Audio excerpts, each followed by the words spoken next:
those little things, like if you are in a marriage like where there isn't that trust, those little things can go a long way towards helping to cultivate trust, where you make it where it's like, no, there is nothing that is mine, there's nothing that is yours, this is shared, we both have full access to it, and all of that kind of Good thing. stuff. Hey, 1 Degree fam, I'm Nathaniel. And I'm Zan, and this is the 1 Degree Podcast, where we talk about what it looks like to be married as followers of Jesus. Look, we know that life gets full. Marriage, kids, work, church, sports, the list goes on and on. But we believe that a thriving marriage does not happen by accident. Each episode will give you real conversations, practical tools, and biblical encouragement to help you connect deeply with your spouse and live on mission together.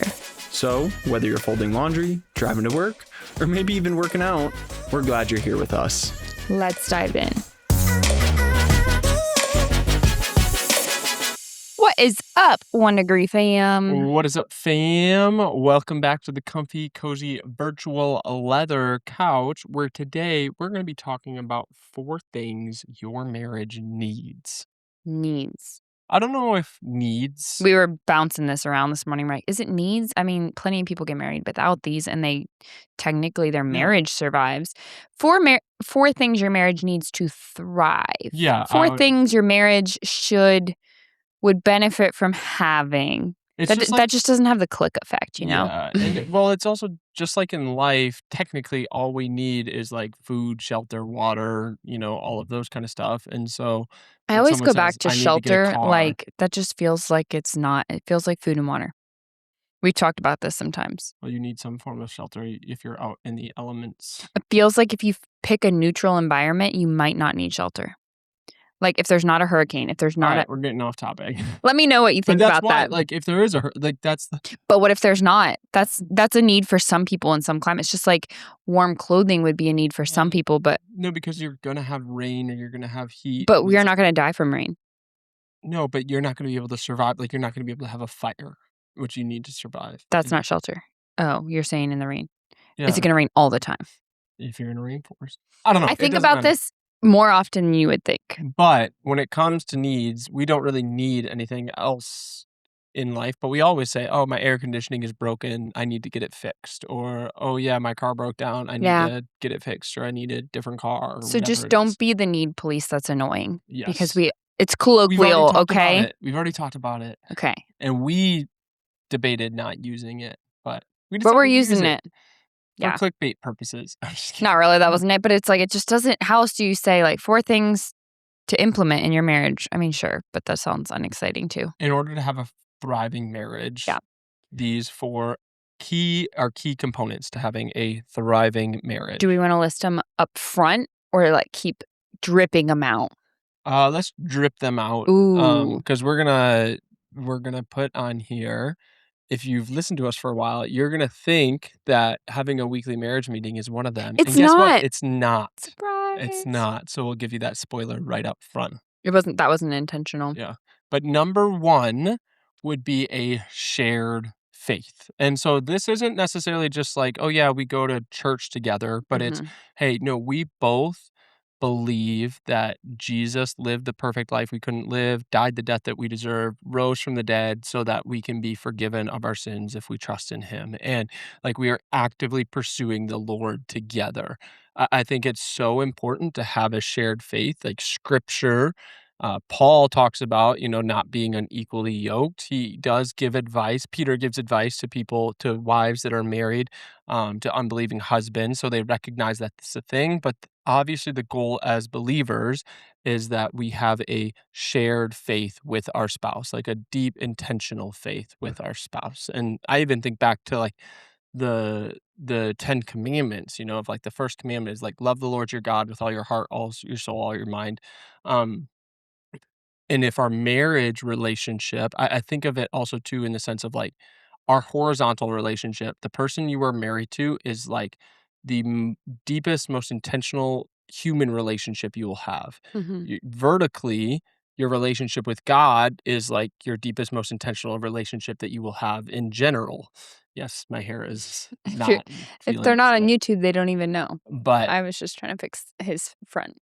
And so it's like, okay, so your deepest human relationship, if you don't share that horizontal relationship, then there is something missing in your marriage. And again, I don't want you to be discouraged. It's like, oh man, I became a believer after I was married, or maybe I married an unbeliever and they're still an unbeliever and I've grown deeper in my faith or whatever it may be. Like Mhm. there is wisdom out there, and it's not like if you don't have a shared faith, then you can't have a healthy marriage. But I do go back to, in order to have like a deeply thriving marriage as a believer, it is important that you have a shared faith and that you are pursuing the Lord together.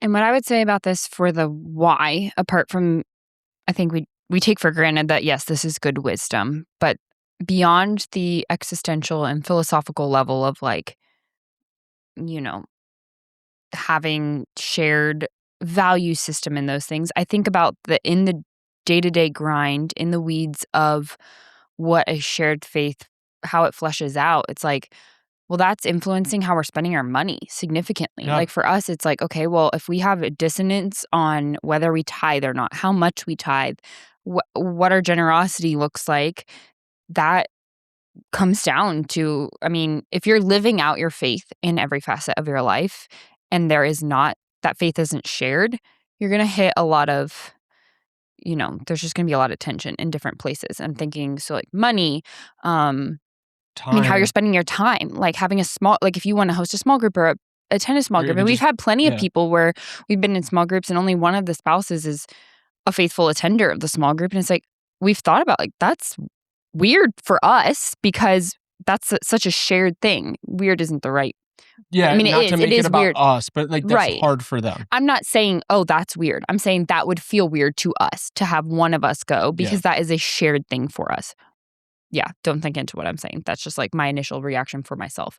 Um, but yeah, it's like that your time, your money, I mean, how we think about even something like this morning and is an example of I was down this little like anxiety spiral about pesticides and childhood cancer and all these headlines that you're seeing in the Yeah. news of like whether it's the Driscoll strawberries or there's now the pesticides from a golf course in California causing all this childhood cancer, this very rare cancer in this sub pocket. Anyway, I get stressed about that. And then my ask pastor or my pastor John whatever 5-minute devotional, it was talking about how basically like we can't hold a tight grip on our life, like we need to be faithful in ministry. God calls us home, and when God's going to call us home, like if you're still here, you still have ministry to do and you can't worry about constantly trying to protect your life. Like anyway, it was exactly kind of what I needed to Yeah. hear of this reminder of like there are people who live so long with bad habits. There are people who die young with amazing habits, and like ultimately the Lord is in control. And I was just expressing this to him, and I'm thinking like if he didn't reciprocate that belief, like I felt comfort in him through the comfort I felt in God because I knew that he was also like you were hearing that and you're like, Yeah. yeah, that's true. Like I am in agreement with you on that core belief that is providing you comfort.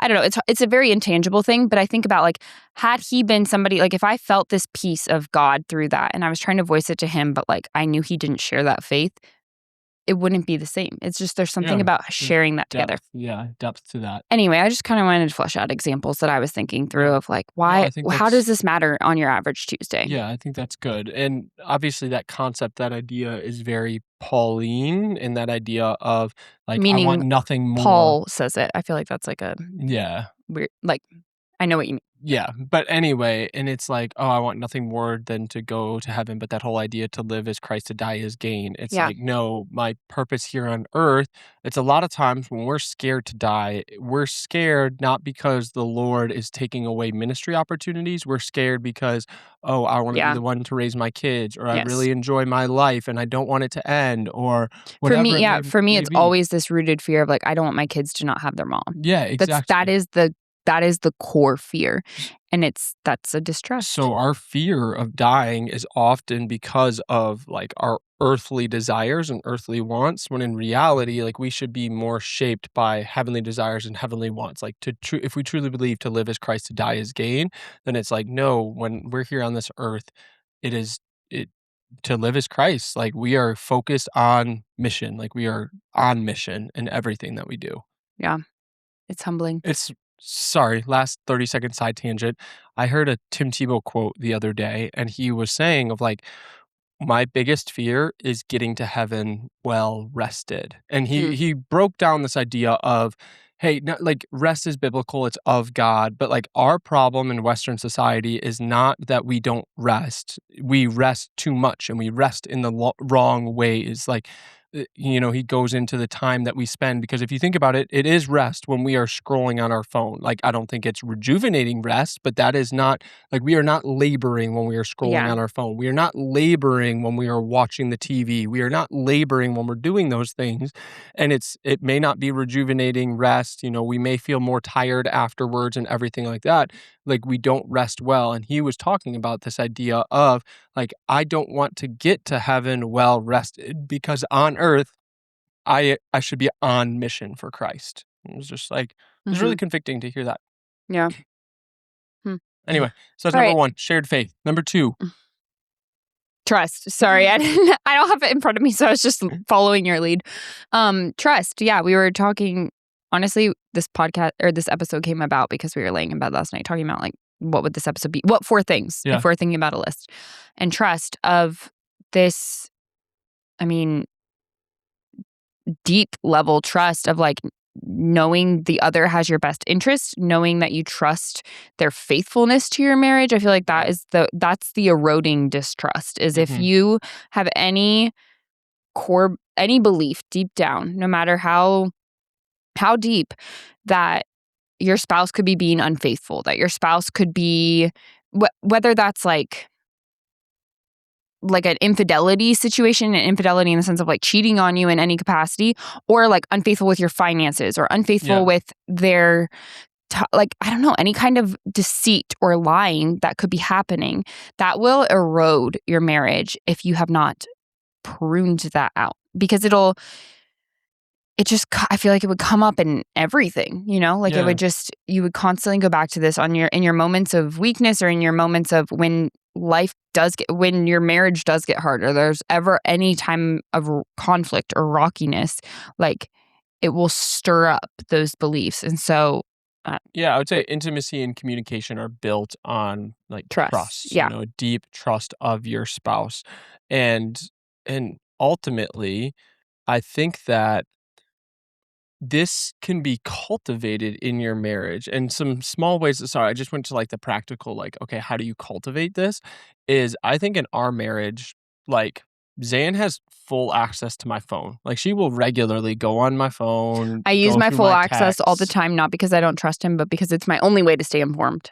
Yeah, but, like, she'll go through all the texts, she'll go through whatever, and it's just like, I have nothing to hide. If she wants to go through my phone and get caught up on all my texts and stuff like that, like, fine, go for it. It's funny how often I do it. You do it a lot. It's just like, "Oh, how was this at work?" I don't know. It's Yeah, how I, because you're not, if I'm like, "How was your day?" You're a short answer guy. You're yeah, not a let me recap every conversation I've had, yeah. and I would love a recap of every And conversation. to be fair, there are times, like, if I'm ever having a confidential conversation with someone, like, I will let her know, like, "Hey, I'm having a confidential conversation with this Oh, yeah, now person, your like, friends don't are all look through worried it." that I'm seeing it. No, I'm just saying, like, it is true, and Like it's a lot less accountability now. Yeah, situations, exactly, yeah. accountability situation. It's a lot less now, my previous job, Oh, like yeah. He used to be more in ministry where it's like yeah, student cases and stuff that was just private. exactly, but it was just like, no, she has full access to my phone, like, you know, we both have full access to, like, all the bank accounts and everything like that, like, there Except the oh, third factor yeah, authentication the goes to your phone, go to so my do I really have full access? but I don't even anyway, it's like try. those little things build trust because if you have nothing to hide, it's like, "Hey, my life is an open book," and you and your spouse should both feel that way. Like, there is no conversation that is off topics. There is nothing that is mine that is off limits to Zan. There's nothing that hers that's off limits to me. Like, we just have shared I trust go and, like, macro you bars when build I it. buy them. Yeah. I write Zans only. Um, They're a meal. They're not a little snack at 9 p.m. but anyway, Okay. so it's like it's important to build and cultivate that that trust. And like those little things, like if you are in a marriage like where there isn't that trust, those little things can go a long way towards helping to cultivate trust, where you make it where it's like, no, there is nothing that is mine, there's nothing that is yours. This is shared. We both have full access to it. And all of that kind of Good thing. stuff. That kind of stuff. Number 3, healthy communication. You kind of teed this up well by saying trust is the foundation of healthy communication. But this is not surprising to you that we're talking about this. This is kind of how we like weasel in the weekly marriage meeting, even without saying it. But yeah, if you have that base layer of trust, having healthy communication of the practical, how do you bring things up? That whole soft startup, Mhm. the active listening. How do you respond when things are brought up? I Do feel you, I'd like, or I feel, uh wait, why am I blinking on it now? I feel as a I'd like in connection. Yeah. Yes. Okay. If you have no idea what we're talking about, that's a framework of how to voice something of I feel this way. I would like things to be this way. Here is a way that we can do it together. We've talked about this in past episodes, so we don't Yeah. need to get into the weeds of all that. But yeah, just having are you equipped with the tools that you need to communicate healthily, to not devolve into conflict every time that there is something remotely confrontational? Do you talk about more than just surface level things? Like, do each of you feel safe and comfortable bringing up hard things, whether it's a thing that you desire to see growth in the other person or it's something that you're struggling with? Do you talk about deeper things? Do you have deeper spiritual conversations? There's so much that is encompassed in Yeah. healthy communication, but we do talk about that all the time on here. So I think, Yeah, no, I was just gonna add, like, one example from our own life. I remember Sunday morning, like, we were, like, in a pretty strong disagreement. I don't even about remember what? what it was, but we I were literally we were don't. kind of, like, in a Oh, I fight. said something. Oh, I yeah. said, like, "What are you doing?" And you're like, "See, it's your tone." And I was like, "I literally am just asking you what you're doing." And then it devolved. And I said I was stretching, and, like, the tone you were like, "The tone you're using," I was like, "I was just sighing because 'cause I'm stretching." And then you said no, this was the kicker for me, you were like, "Oh, just get over it," and then I said that I was said, "Okay, I'm frustrating. sorry how I said it. Can we just move on?" And then Yeah, you're like, that's what it is. "We're not just moving on." Okay. Okay. Anyway, so in that moment, like, when both of us get heated, it can be very easy to just have that spiral and devolve, and neither one of you wants to be the one that initiates our conflict resolution plan. If you've been around long enough, Oh, you you know. conveniently brought up Sunday because this is the one time you've No, initiated the conflict resolution. It is always me. no, but I am saying Oh my I'm giving the gosh. example because it's like I knew the right thing to do. Like, I knew I should pray, that we should look at each other and remind we're on the same team, that we should talk about our biggest issues. Like, we have a conflict resolution plan. You've heard Mhm. about it in our Mhm. prior And episodes. 98.5% of the time, Zan initiates it. But on Sunday, Nathaniel initiated it. But I was saying, we get in the car and, like, nothing in me wants to do it, even though I know it's the right thing to do, and, like, literally, we do it, and I felt so much better, like, 2 minutes into that conversation, it was so much better, so much healthier, we were Because able you to know what we resolve did? the You conflict, know what we did? we smoochy kissed. No, we just moved on. We didn't just move We on. did. We We just didn't moved on. we didn't just move on. We prayed, we reminded each other we were on the same team, we looked at each other in the eyes, we gave each other a kiss, and That's a then thing our kids make us do. I don't know if it's from Bluey or yes, it what. is, smoochy kiss is from Bluey. Okay. Anyway, and so then I did bring up, I was like, "Hey, this is my biggest frustration. I felt really hurt when you were like, 'Can we just move on?' Like, I feel misunderstood and, like, not heard when you make comments like that. Like, in the future, can we talk through it?" I don't remember what I said, but we made it. We made it through. Yeah, okay. All right, number 4. No, but anyway, it Oh, goes back nope, to we're that. still here. No, it just goes back to, like, cultivating healthy communication, and Mhm. there are a lot of times, like, we even in our marriage, like, we can struggle with healthy Even us. communication. No, but I'm just saying, it's like, Sunday, like, there have been times where that's happened and we haven't had, like, healthy conflict even though we have our conflict plan, but it's like, the more you do it, the more you cultivate it, the more you practice soft startup, the more you practice active listening, that you do your conflict resolution plan, like, the more natural it becomes, and it just cultivates those healthy communication habits. For sure. Get your Number reps in. 4, Number 4, fun and friendship. slash friendship. Because all these things are great, but I think if you don't have hobbies and I'm not even thinking like shared hobbies. It's not that. Just like Yeah, if you don't have lightheartedness yeah, and I'm thinking hobby just being like things you do, just something else to do. Like a mhm, third thing beyond talking to each other and sharing your faith. Like if there's not lightheartedness and fun or friendship, just like I enjoy being with you. I yeah, like you. I not only love you and want to serve you, I also like you and I like spending time with you. Then mhm, you're just missing a component of marriage that is really good. yeah. So, And it's like a lot of people think about like Song of Solomon as like the sex book of the Bible or whatever, and like didn't obviously there's Emery that want to read component. that the other day Yeah, because she saw a song? She was like going through her Bible. She's like, "Let's yes, read this." We're like, Song of Solomon. let's not," because She's like, it's about a song. you're Like, smart enough to start thinking through all these yes, metaphors. but in it, like, there's a lot of just like fun and lightheartedness in that book. And I think that like that is such a key component of marriage. And so with that, what would you say of like, okay, how do you cultivate fun and lightheartedness and levity and friendship in your marriage? Start playing pickleball. There you go. No, that's our new thing. We started it. Well, you played it back in seminary. Yeah, but it's been like 5 I years. had never played it until Friday, and then we played it Friday and Saturday. It's now Tuesday. I guess we missed a couple days in there. Anyway, I think in We've got a couple friend that we play with, and a couple friend.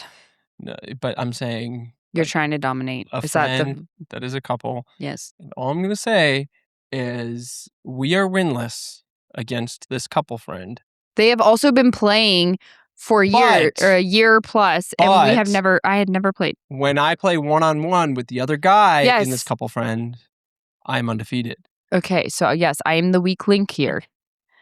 I'm Sorry, I not. don't mean to throw you under the bus. You are absolutely I throwing me actually under the bus. I do it in a lighthearted way because I don't Okay. have deep when I'm playing, I'm very passionate, but I don't have this deep, like, crazy thing about pickleball. You aren't necessarily like carrying the team our last round. Yeah, that last round I did Okay. struggle. It's true. So anyway, having just fun things. A lot of times that's going to be as a family, like doing things that you enjoy or as simple as just like I don't know, friendship level. I even think it doesn't even have to be a thing that you're doing, but like when we sit in the recliners and we just like talk about our days and have that friendship component. Like not every friendship that you have in your life is around doing an activity together, but it is around like just the keeping up with each other's days and Yeah. The first thing that came to mind for me too was, like, the simple inside joke type lighthearted stuff that only you 2 share. Like, I think of, like, when you, like quite honestly, like, when you, like, grab my butt or something like that's that. Like, not it's fun friendship. That is absolutely nothing I would do to a friend.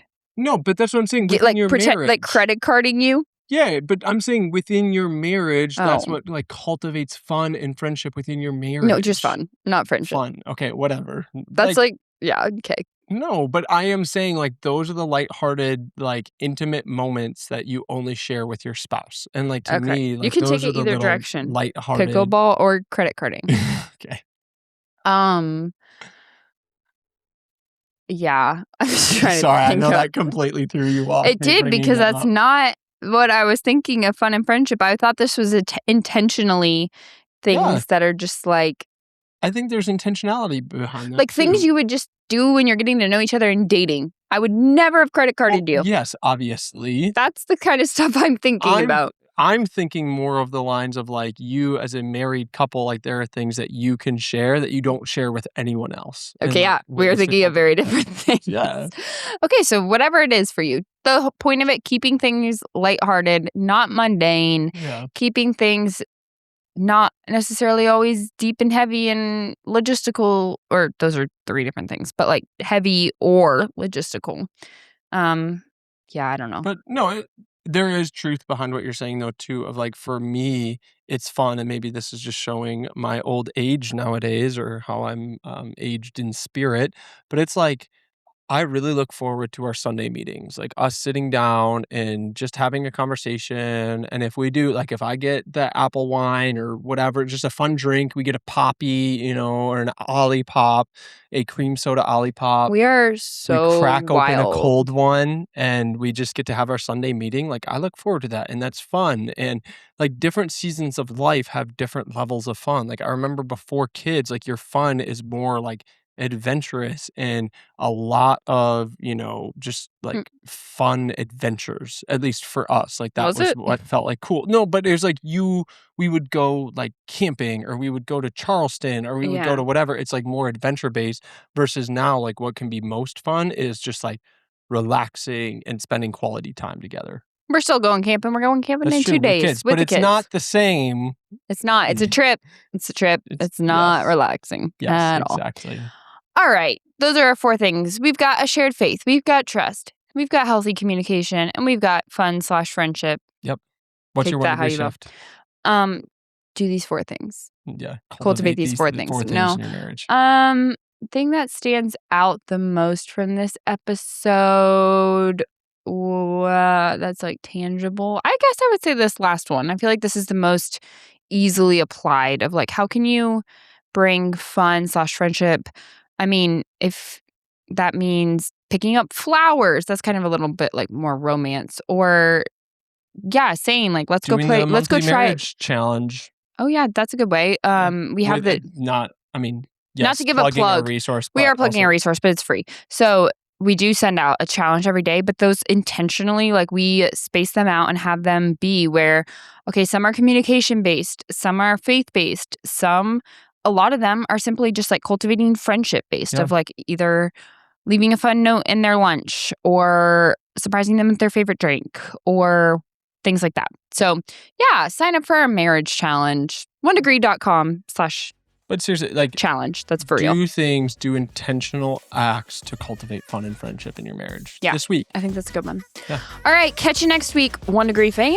Love you, 1 degree fam. Thanks for tuning in for this episode of the 1 Degree Podcast. Make sure to subscribe so you never miss an episode. And we'd be so appreciative if you take just a few seconds to leave a rating and a quick review. We love to hear your feedback, and those ratings really do help make it easier for others to find this podcast. And if you want to continue this chat or share your takeaways, we'd love to hear from you. Head on over to our Instagram at the 1 Degree Podcast and leave a comment or send us a DM. We can't wait to hear from you. Catch you next week, 1 Degree fam.